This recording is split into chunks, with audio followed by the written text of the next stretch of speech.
Assalamualaikum warahmatullahi wabarakatuh.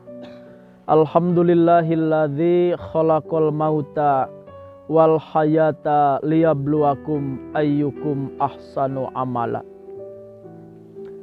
Sahabat-sahabat sekalian, di penghujung malam kembali saya menyampaikan renungan muhasabah bagi kita semua tentang kematian. Pada akhirnya, ketika kematian datang, tidak ada satu orang pun yang bisa menunda. Tidak ada seorang pun yang bisa mendahulukan. Semua sudah ada ajalnya. Semua sudah ada waktunya. Idza jaa ajaluhum la yastakhiruna sa'ata wa la yastaqdimun. Ketika ajal datang, tidak ada seorang pun yang bisa mendahulukan, pun tidak ada seorang pun yang bisa mengakhirkan. Semua sesuai dengan waktunya. Sahabat-sahabat sekalian, ketika ajal datang, ada peristiwa yang akan menggetarkan kita.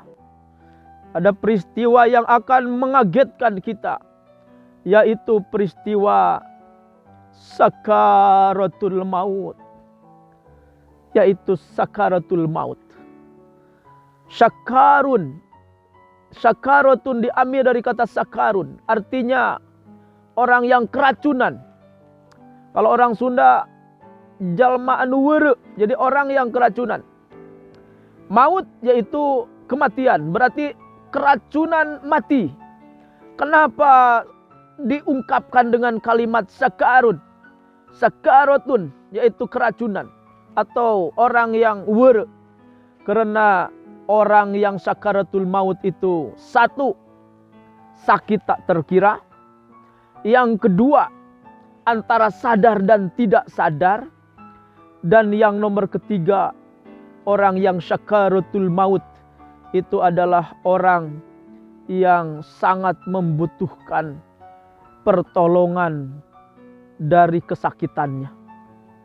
Sahabat-sahabat sekalian, baginda Rasulullah SAW di beberapa hadis menjelaskan sakitnya sakaratul maut seperti ditebas 1000 kali tebasan pedang. Di keterangan yang lain, seperti kita memasukkan semacam duri ke tenggorokan, yang sesudah dimasukkan ditarik kembali durudut. Maka kalau ada yang nanya sakaratul maut itu sakit atau tidak, jawabannya sangat sakit. Karena secara logis medis, seseorang mati karena fisiknya sudah tidak bisa menanggung rasa sakit. Tubuhnya sudah tidak bisa menanggung rasa sakit. Kalau saya dan sahabat sekalian pernah merasakan sakit tak terperi, tapi tidak menyebabkan kita mati, berarti belum apa-apanya sakit sakaratul maut. Kenapa? Karena tubuh masih kuat menanggung sakit itu. Tetapi sakaratul maut adalah ketika tubuh kita sudah tidak bisa lagi menanggung rasa sakit dan kematian pun datang. Sahabat sekalian, di Lampung ada perkebunan kelapa yang di situ luas sekali, karyawannya juga ratusan bahkan ribuan. Tetapi banyak yang celaka dan mati seketika. Kenapa? Karena ketika naik kelapa banyak yang kram. Kram itu urat berkerut, satu urat. Saking sakitnya kram, yaitu satu urat berkerut, orang sampai nggak nyadar. Dia melepaskan tangannya dan memegang kakinya, dan dia pun jatuh dari pohon itu ke bebatuan di Lampung itu dan meninggal, banyak yang meninggal. Sahabat sekalian, saya hanya ingin menyampaikan satu urat saja dan berkerut, hanya berkerut, itu sakitnya tak terkira, yaitu kram. Coba bayangkan 300 urat yang ada di dalam tubuh kita. Dengan satu waktu dan satu saat yang sama direnggut 300 itu sekaligus.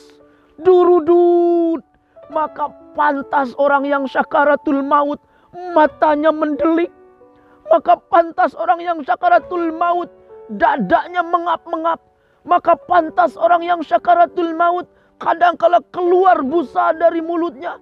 Maka pantas orang yang sakaratul maut kakinya kelonjotan antara sadar dan tidak sadar. Kenapa? Karena sakitnya tak terperi. Sahabat sekalian,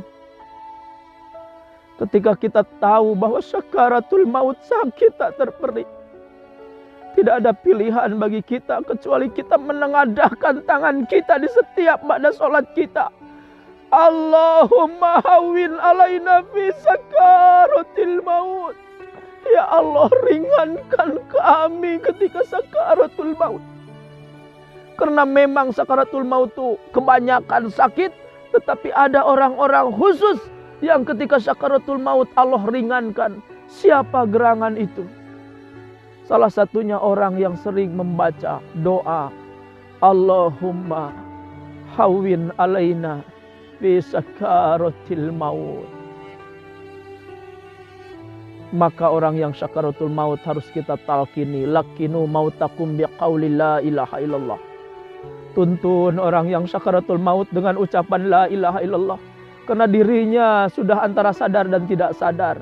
Maka orang-orang yang hidup, orang-orang yang ada di samping kanan kirinya, segera tuntun.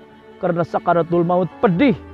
Karena pedih itu kadangkala orang sampai meninggalkan imannya dan mati dalam keadaan tidak membawa iman dan Islam, na'udzubillah.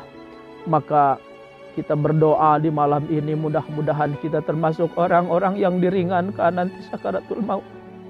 Mudah-mudahan kita semua nanti bisa mengucapkan ucapan la ilaha illallah ketika ruh ini keluar dari jasad kita, dan kita pun bisa husnul khotimah. Terima kasih. Mudah-mudahan jadi hikmah. Akhirul kalam. Assalamualaikum warahmatullahi wabarakatuh.